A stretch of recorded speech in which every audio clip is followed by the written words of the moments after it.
Are we surprised that Harry and Meghan are coming out acting as if they're not bothered, even if whatever they're doing is hypocritical, considering that they're talking about the online harm of social media to children, whilst Meghan is also showing a girl that we are being told is Lily on her Instagram? Are we shocked by the fact that Harry is in court talking about online harm and privacy and how this is so upsetting, and yet they're doing everything they possibly can to be seen rather than go out in disguise or hide themselves? Everything they do is hypocritical. But I think underneath it all, there is something a bit more sinister going on. I'm sure most of us know what it is by now, but I'm going to discuss this and break this down in behaviour and psychology to help you maybe understand it a little bit better. So if you want this type of video where you enjoy the truth, facts, not just clickbait and gossip, then this could be the channel for you. Don't forget to like and subscribe, and hype if the option is available to you. So as you know by now, or if you don't and you're new here, grab your drink of choice, whatever that is, sit back, relax as we get into some tea, some truth with a touch of therapeutic psychology.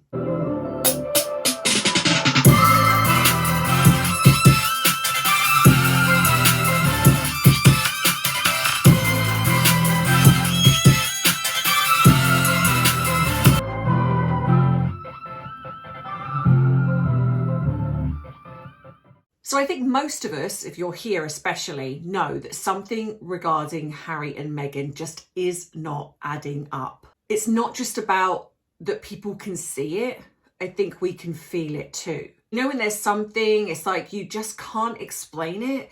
It's like a sense. Well, in the therapeutic world, we can call that felt senses. It's just something that we know just isn't quite adding up, doesn't feel right. And that goes a lot of the time in what Harry and Meghan are not just doing, but also saying. Because on one hand, you have got Harry and Meghan positioning themselves, utilising the trauma of parents who've lost children to online harm, especially social media, while showcasing a girl, albeit that they don't tell us it's Lily, the media do. But not just that, we also have Harry in a court case talking about how media intrusion has made his and Meghan's life miserable, but they seem to still court that same media. We also have Harry in a cafe acting very dramatically and talking again about the online harm, but utilising that as well, comparing it to his court case of all things. And let's not also forget that they are profiting, as I've said many times, and I do talk about, surprisingly, none of the media have picked up on this, that they are partnered and getting profits and have shares in companies that they rally against, like Facebook, Meta, Google, all of those things they talk about, but they profit from. So when you look at all of that, it is not a far stretch to then think, well, maybe this is kind of why it just doesn't make sense. Because if they're doing this, but also doing this, why? You know, especially in regards to Meghan, we are seeing more and more pictures of, I want to say children, but really, let's be honest, it is the girl. And we understand how narcissistic parents work. And there's a lot of questions around these children. And I know that some of you want me to do a video on this. I have done videos on the children, but maybe I need to do a recap on what I think.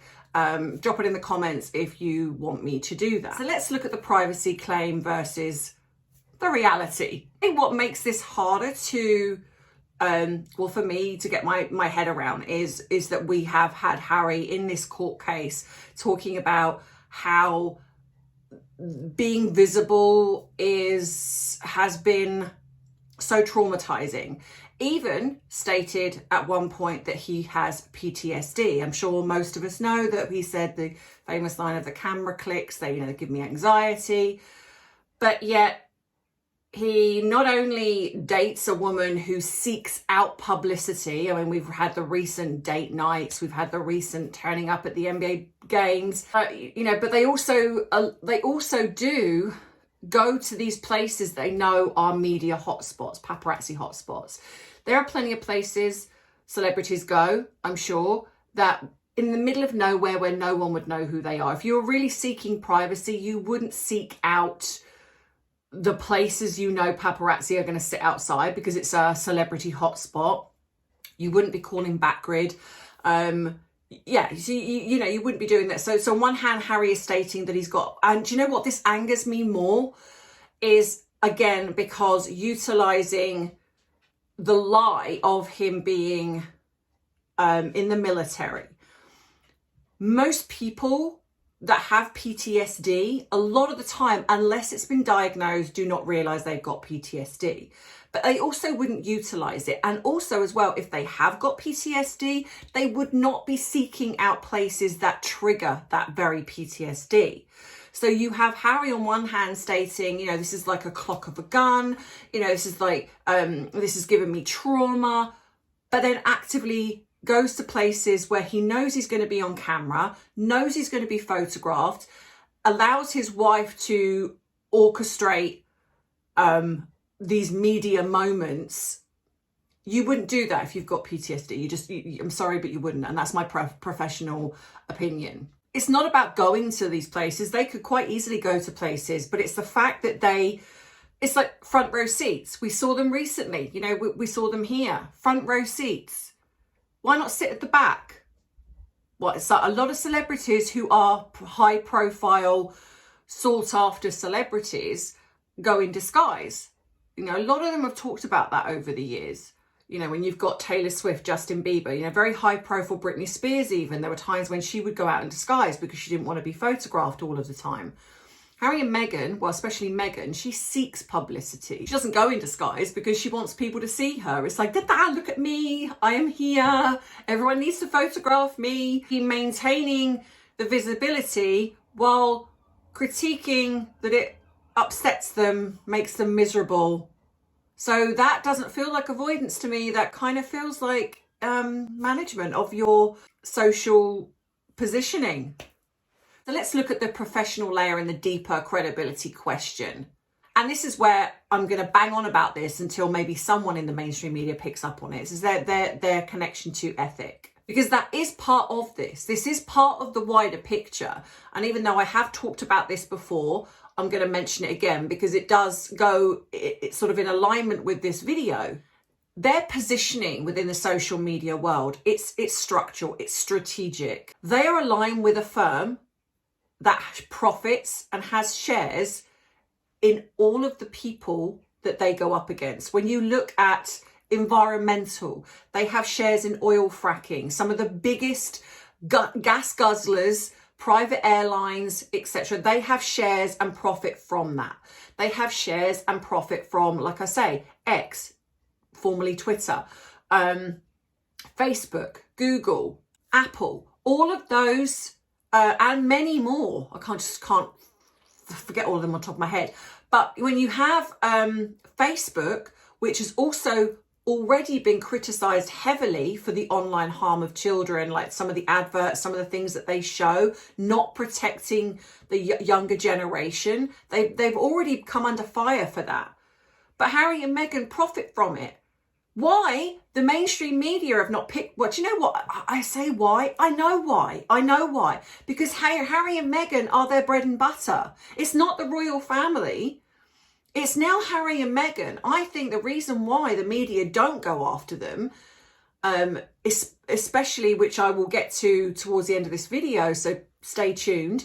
There is a bigger reason, and I think this is why. But anyway, so when you look at all of those things, it shows you that these two are the biggest hypocrites on the planet. It's not about being perfect, but it's like you don't criticize online, you don't criticize and align with parents who have lost children to online harm, but then profit from it.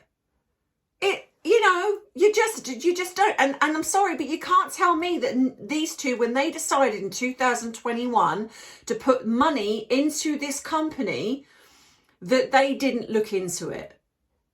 I mean, I know Harry's can be a bit not bright, but Meghan, I do think she's astute in what she does. So there's no way these two are going to put a lot of money in a company and be like, we know nothing about this company whatsoever, we're just going to put some money into it because, well, because we can. No, because they're going to want to get maximum buck back. It's going to be like, you know, where can we get the maximum profit? How can we utilize this? And, you know, and they also, which might explain why my channel and others who speak the truth are being targeted, is because it's also got shares in and they profit from YouTube. YouTube's another one. So, yeah, you know, it's not a far stretch, is it? So I think the moment that really crystallized this for a lot of people, aside from probably like some of us saw it back in the engagement interview when people were like, something's not quite adding up here. Because it's not just about what they do, it's about how it's spoken about afterwards. You know, you've got Harry's behaviour in this cafe, and I'm gonna show a little clip here of the type of behaviour that I'm talking about. So here it is. Now, you don't have to be trained in my line of work to see there was something massively going on here for Harry. Some of the people saying he looks like he's on something. He does, but he actually, you know, so when you have somebody that reenacts, so if you look at Harry's behaviour, he does use his hands sometimes when he's talking. But when you look at this, it was very exaggerated.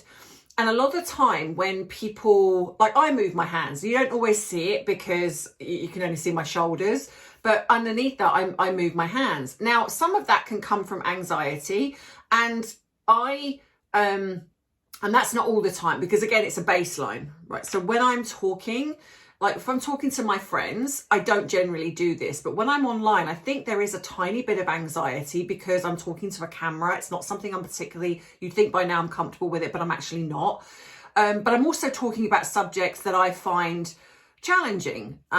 So I don't particularly feel comfortable all the time talking about Harry and Meghan. So when I use my hands, a lot of it is to release. So when you think of, and I'm going to use autism as an example. So when we call it stemming, when a lot of autistic, not all, but some autistic behaviours where they wave their hands or they do a gesture. And a lot of it is because they've got this built up emotion, they've got this built up feelings and they need to get them out. And so they do something called stemming.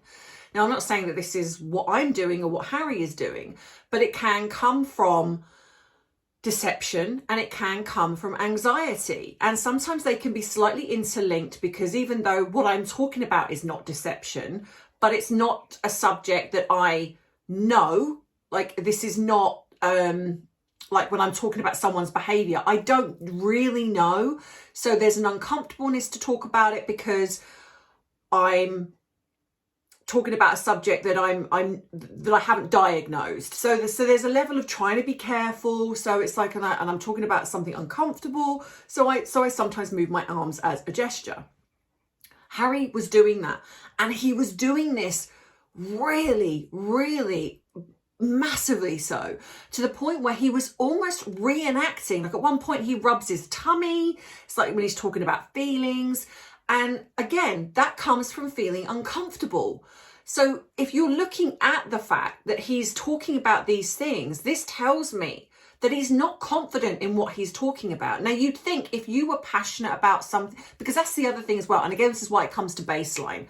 We see a lot of Italian people use, you know, because that's passionate. So there is a mixture there. Sometimes I will get animated and I will then, you know, so there's a mixture of like, sometimes it's anxiety, sometimes it's passion, but you mix that in with my face. So when you sometimes see me lean forward into the camera, it's like I'm becoming a bit more animated. My hands are, it's a whole body thing.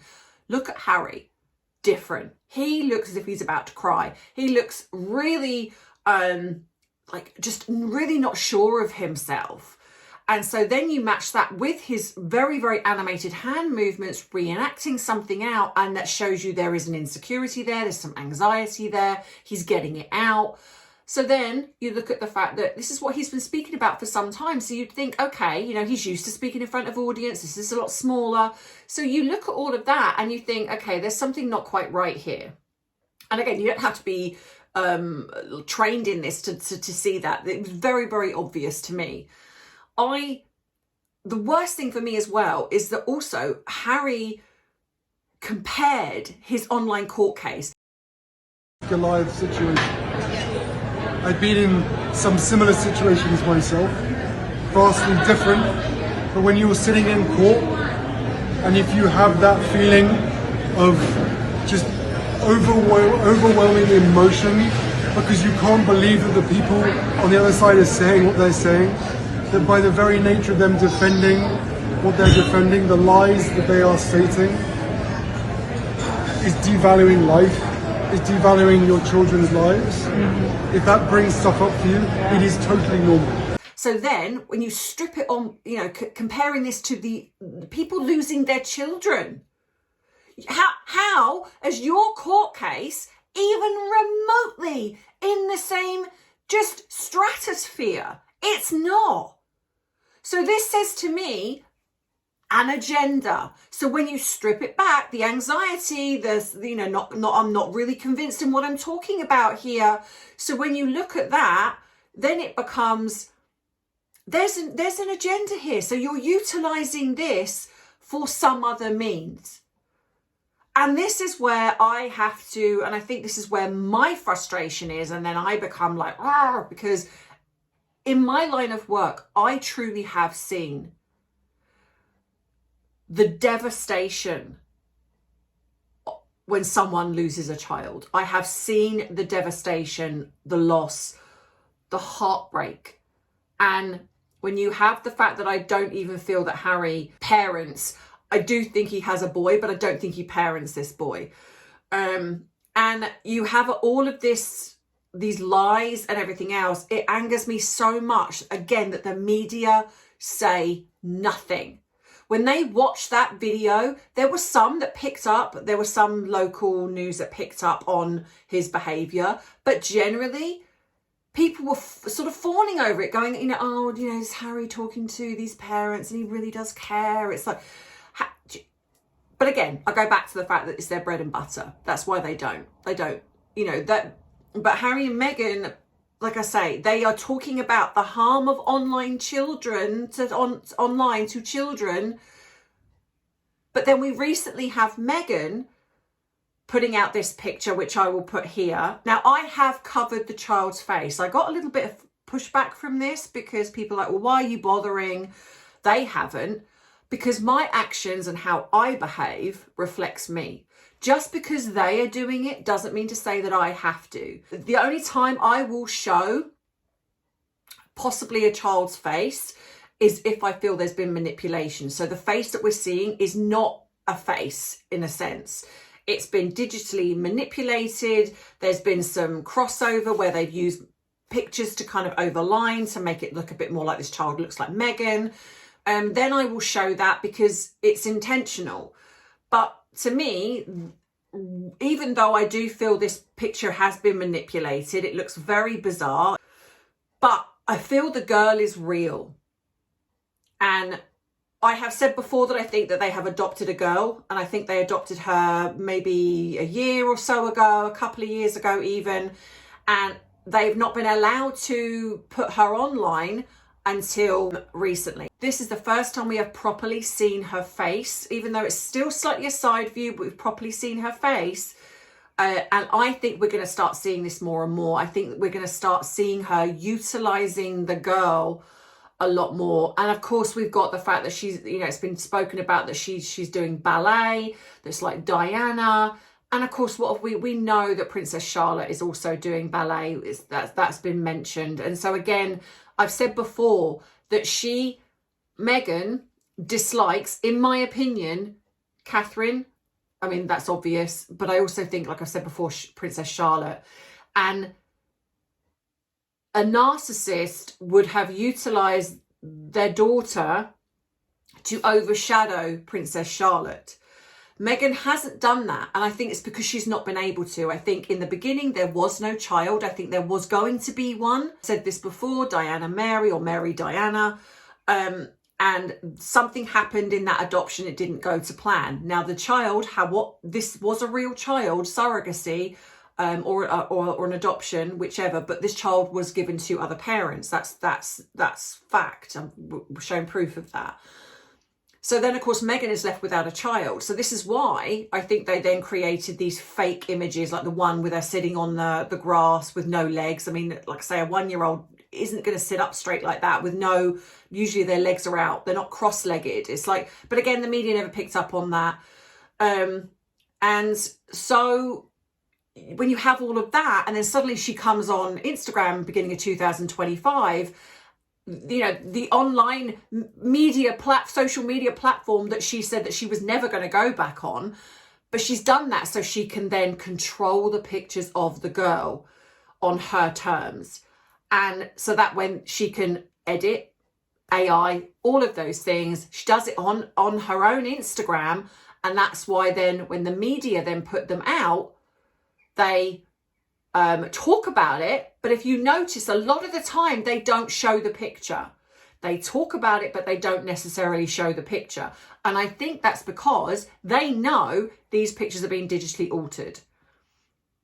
So anyway, so I think that when you look at all of that, like I say, the constant date nights, the constant positioning themselves, the way they have been, this shows you exactly what they're doing. But when you look at all of that, the one thing that has not been mentioned in the mainstream media, and look at how they've gone after Prince William just for having a vague down the line crumb of a connection to Epstein via a shop, via something, you know, DPD world. No, it's not DPD world. You know what I mean. You know, just this vague crumb sliver of we've dug deep enough and we can find just a little tiny something. They have literally plastered that everywhere. What haven't they done? Who are in the files? Who are in the list? Yep, Harry and Meghan. Here it is. And this is the list of names that are connected to Epstein. Harry and Meghan, right there. We have Harry's connection to Diddy. He was in the court case. We have Meghan's connection also that she was classed as a close companion of Andrew. Have the media connected all those dots? No, nothing, not a thing. And I'm going to be doing a video on this because I think something interesting could be happening. And this is why I've always said that Meghan is a lot more dangerous than people are giving her credit for. And then when I show you this video that I'm going to do, which possibly is going to be the next one, I think it's going to be the next one. It's going to be talking about, because a few people have asked me about how did Epstein and Ghislaine Maxwell get to where they are? How did they do this? Well, I'm going to examine that. But I'm also going to show you the similarities between and Meghan and why this woman is positioning herself. I'm not going to say that Meghan is going to start doing some of the most heinous things. That's not what I mean. I mean the personality type and how I'm starting to see similarities, especially, yeah. Well, I'm not going to say any more. I'm going to, you know, please, so make sure that you like and subscribe so you don't miss that video. But yeah, so I think, so kind of wrapping this up, when you look at the, why people are starting to question is because I think more and more people are starting to see and feel. And not only that, they're talking about it. So it's not just a case of, oh, you know, this is something that's kind of going on, but I'm not going to talk about it because I feel a bit worried about that. People are now starting, and this is where social media is a good thing, which is why Harry and Meghan are attempting to censor, is because that is the place, like people like myself and the Royal Grift and other people that try to expose the truth, this is why they want us shut down. Because the mainstream media, they've kind of got that cornered because they know the mainstream media will talk about them positively because it also creates rage bait, which is where you and I fall into that trap. Because the honest truth is, if you want Harry and Meghan to go away, don't comment on these posts. And I know that's hard because when you see something, I fall into that trap too. I know this and I do it. I'm like, rah, rage. And X is a great platform for that because you can pretty much say what you want and no one criticizes it. Well, no, that's not true. her fan base criticise it, but you know what I mean. You can talk about it and say things, and there's not a huge amount of censoring that goes on. Here, I have to be very careful what I say, which is why when I do say things, I get demonetization on a video. In the last one where I spoke about certain things, I got, the monetary side of my video got limited. Doesn't mean to say I'm not going to talk about it. You know, obviously, the money is important to me because I use that to fund the free therapy program, but I'm still going to talk about it because it's important. Now, I know that people have asked me to be careful. I get that, respect it. But this is the problem, isn't it? And this is why a lot of people don't come forward, because they don't want to risk their career. They don't want to risk being some of the worst things that can happen. I think the reason why I sort of skate through is because I'm not a big channel, not in the great scheme of things. But the problem is this is dark. This is very dark, and they are swimming in a sea of much bigger sharks. And I think Harry is out of his depth. I think Meghan thinks that she knows what she's doing, but I don't necessarily feel that she does. But that's why she's sort of positioning herself with certain people. Harry, like I say, I think he's just completely out of his depth and he's just going along with it. I think he's aligned with her now because he has no choice. There's no way back for him to the royal family, no matter what the media might say. He has got nothing and no one. So he's probably thinking to himself, well, I might as well just stay in this. I think that she probably lets him get on with things for the most part, and they come together and do these fake date nights, etc. So, but they are a contradiction in everything they do. The problem is that the media don't pick out, well, for the most part, don't pick out on that contradiction. But you and I, we are noticing it. And that's why, unfortunately, she's able to use bots and things like that to create people to believe that she's got a bigger support system than she has. She hasn't. You've only got to look at, like I say, recent things where they've turned up to things and nobody's really there. No one cares. The bigger thing is that they are positioning themselves. And once that starts to happen, if she's mixing with bigger people, more powerful people, in a sense, by proximity, that will start to also give her power as well. And I'm going to explain that in another video. After all of that, I hope you've enjoyed this, and I will be, like I say, covering different things, doing more subject matter rather than Harry and Meghan. But don't worry, I am still going to be talking about them because I think that people, I think some people have not liked my new format. I get that. I was trying to be a little bit more structured, but I think it wasn't bringing my personality. So I hope that this video is a little bit more aligned to kind of how I was doing it. I a lot of the time have my notes here, so it's kind of, it looks a bit more edited. I appreciate people don't always like that. So I'm going to be bringing in some true crime, therapeutic things, a bit more discussions about narcissism. That's really what I want to do. And I want the channel to grow, to be more successful, to get the views, because as most of you know, I do run the free therapy program with the funds from YouTube. And if I don't get the views, I can't run it. And it's such a mission for me. It's so important. I'm so passionate about it. So if you can just like, subscribe, watch, share, all of those things, it costs nothing. Please, I ask if you could help me just by doing that. I would really appreciate it. And also go across to Bite Size Tea and support me over there as well. So I'll see you in the next one. And take care. But as always, I love you, I appreciate you, but most of all, I respect you. Take care. Bye-bye.